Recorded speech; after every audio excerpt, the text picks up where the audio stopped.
Finish with shalom and greetings to you all. I hope you all had a great April Fool's Day. That day which made fun of those of us who didn't quite understand the memo about New Year's changing. Some of us still don't quite get it, but it is what it is. And it's actually spring out there finally, because the Masters is now underway, and miracle of miracles, Tiger Woods is playing golf again after that horrific accident a year ago. And everyone's praying for the Tiger, and given this is the year of the Tiger, anything's possible. And isn't that what life is about? Anything, my friends, is possible. Anything you want in your life is there for you. We're only a week away from the most important of all the biblical holidays, the holiday of unleavened bread. Now, it's a funny name for what is most often referred to as Passover, but it's actually the festival of unleavened bread. Why? Well, we're going to find out as we get ready in the next few weeks after this one. See a suspension of regular Torah readings so we can celebrate this special festival. But let it be said, the unleavened bread, while referred to as the bread of affliction, which did not rise, was actually the bread of the priest, of the holy individual, and you are all holy. Now, in fact, this year, we're a week away from the holiest day in two religions, as Passover and Easter come together. And that's always exciting when that happens. It will be something historic, something caloric, something for everyone. Freedom that night, tales that are thrilling, food that is filling, something for everyone. A brand new year that night, waters that part, pyramids to bring on the plagues, the pharaohs, and you. You know what? It's a holiday that has something for everyone. So get ready for your day of freedom. It is a very special day, my friends. So let's get ready to celebrate that great festival.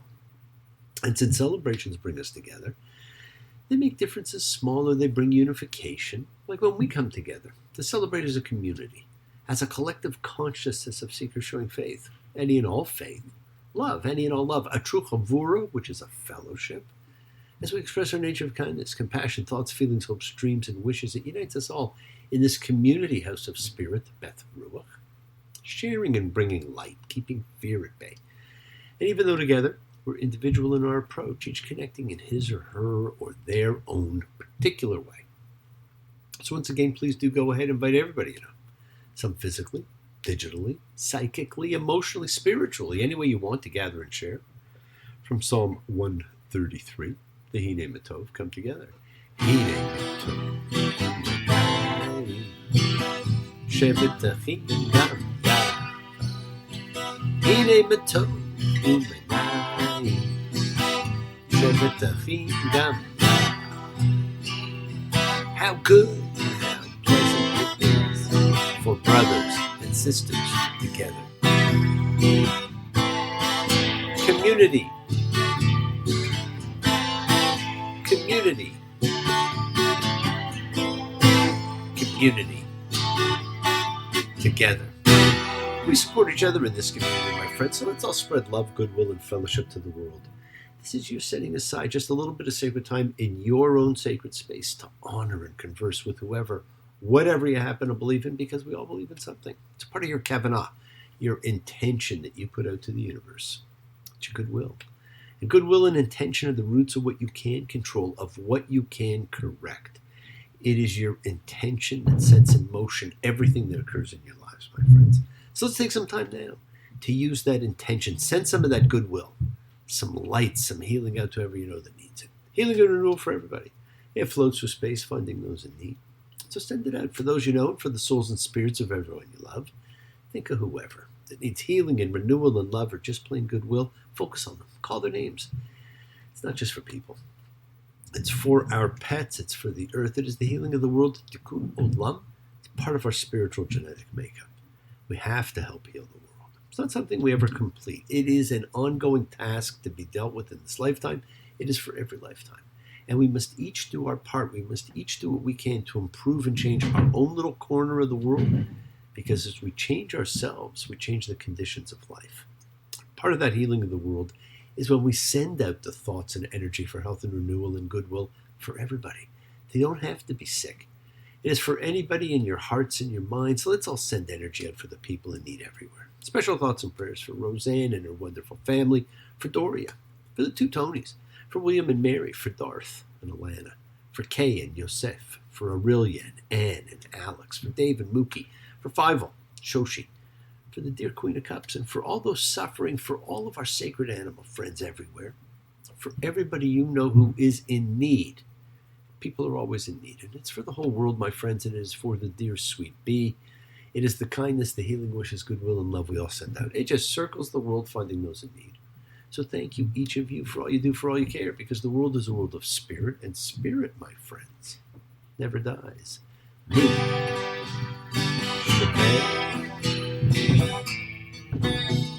Avotenu Makor HaBracha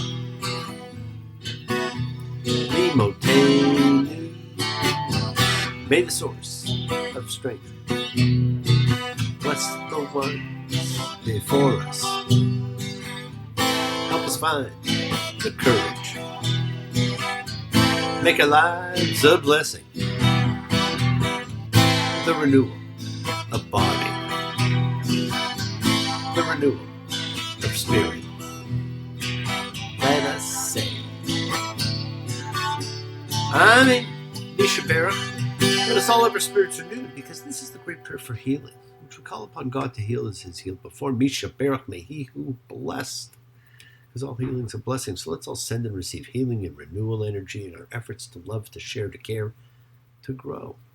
Now, this is normally, this week, the second of the readings about our pure and impure world.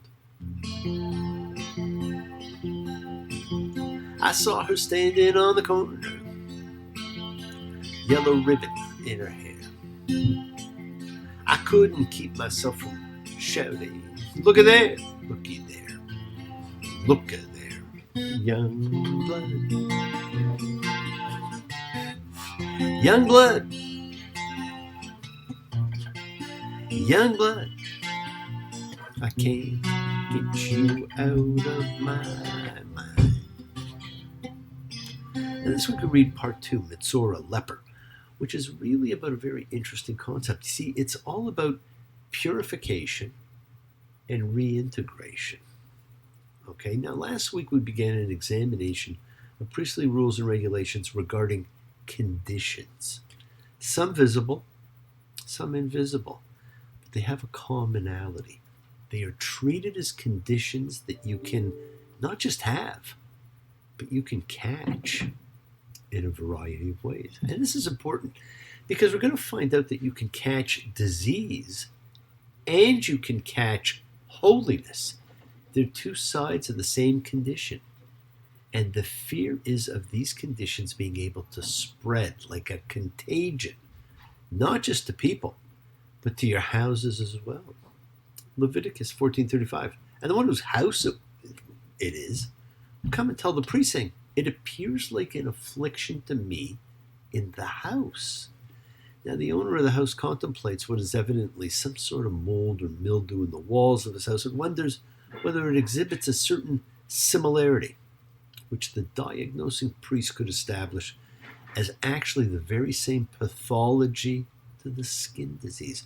Look at how we have lived these past few years, spraying down boxes, mail, groceries, to prevent a contagion from spreading.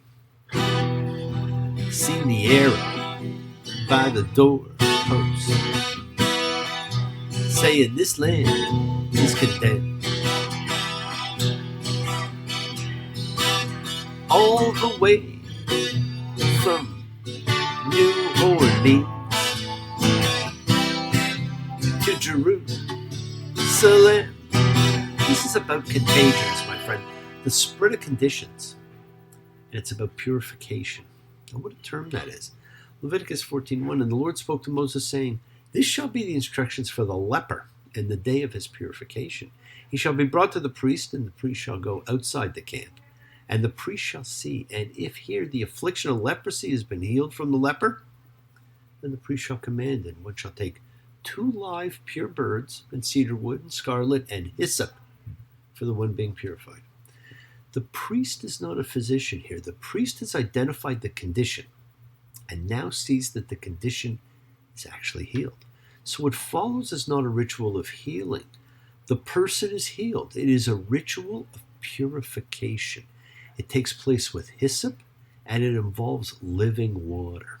Leviticus 14:5. The priest shall command, and he shall slaughter one of the birds in a clay container over living water. Hyssop is the most talked about herb in the Bible. It's the herb for cleansing and purifying. It is used to put the blood on the doorposts and lintels during the Passover ritual. The sacrifice has to be over living water, which is a very important biblical term. The water is the mikveh, the ritual cleansing bath, must be living water. The water from creation, living water. All the cleansing and purification takes place in a particular fashion. Forget about sacrifices. We've not seen one since Second Temple times.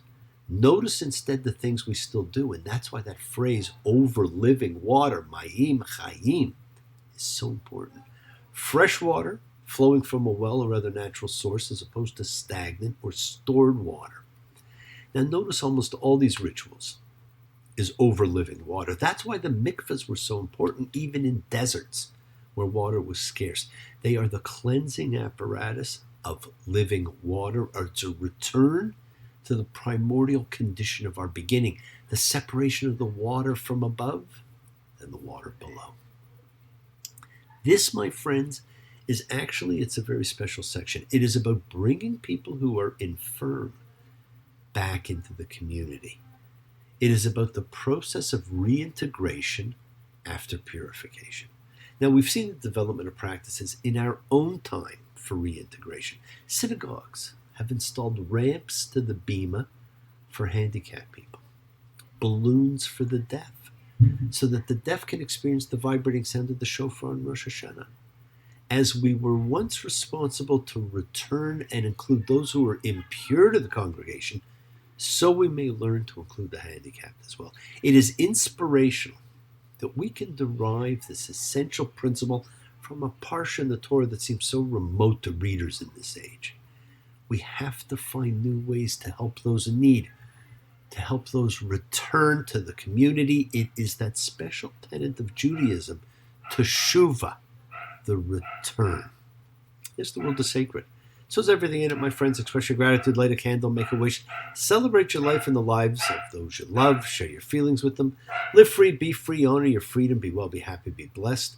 Share and honor the light and all who live in the light and continue to shine. Continue to send everybody you know goodwill and love. Pray for peace and freedom for everyone, and end to terror and hatred. Remember, friends, we're a community. We learn together, we celebrate each other, we love each other. We share this right together, men and women equally. So let's send out love, not fear, send out peace, harmony, goodwill, and healing to all who need it. And please do learn to forgive, learn to love, including yourself. Open your hearts, honor the relationships of your life, tell those you love that you love them, and take advantage of the time you have. Enjoy the journey, because we take the twists and turns and the patterns that weave through the fabric of our lives in our effort to grow, to learn, to be, to love. So please do love. Now bless you all. Have a fantastic week, a week of love and light, a week of peace, a week of miracles. Examine your intentions, use them to imprint your will on the universe, because we set in motion everything that happens in our lives. It is our intention, our kavanah, our cause, our effect. Everything's linked.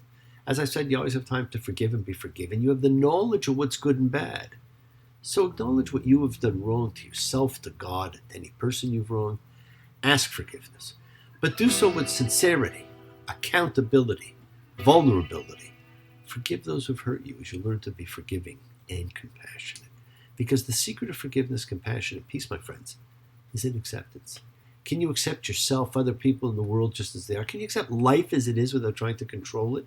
If you do, you can experience the peace that acceptance brings. So do not stop your journey. Do not stop moving towards your promised land, your home, Keep on dreaming. Keep on being, keep sharing, keep shining, keep teaching. Keep spreading joy and goodwill, and do not follow fear. Follow love, because it's always in front of you. And remember to have faith, just as I have faith in the principle of love and of all of you.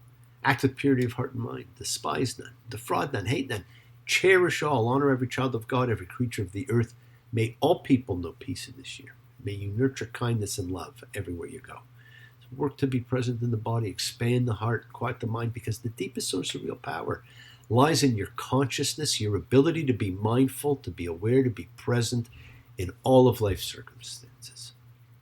Make the most of your time. Continue to touch and transform lives around you, because you're never alone. You're forever blessed, and you have the ability to bring blessings to everybody you meet. Health, love, and renewal to everybody you come across. Your words are your power to transform, to love, and to bless. So be generous. Bless others and bless yourself. Love with the heart, because we're all part of a greater whole. Embrace love, not fear, forgiveness, not anger. Be there for someone, because someone will always be there for you, whether you know it or not. And continue to explore faith and belief, and never accept shame as a natural state. Whatever you feel, others have felt. Whatever you've experienced, others have too. We share together. We learn together. We help each other, because we are each of us trying to find love and acceptance and support. We all have or could have that special someone in our lives. So find them. Tell them what they mean. And remember, you're never alone on your journey to your promised land. Keep forgiving those you need to forgive, and keep asking forgiveness from those you need to ask forgiveness of. And remember, even when you're caught in the throes of impurity, you will be healed. You'll be purified. You will be returned.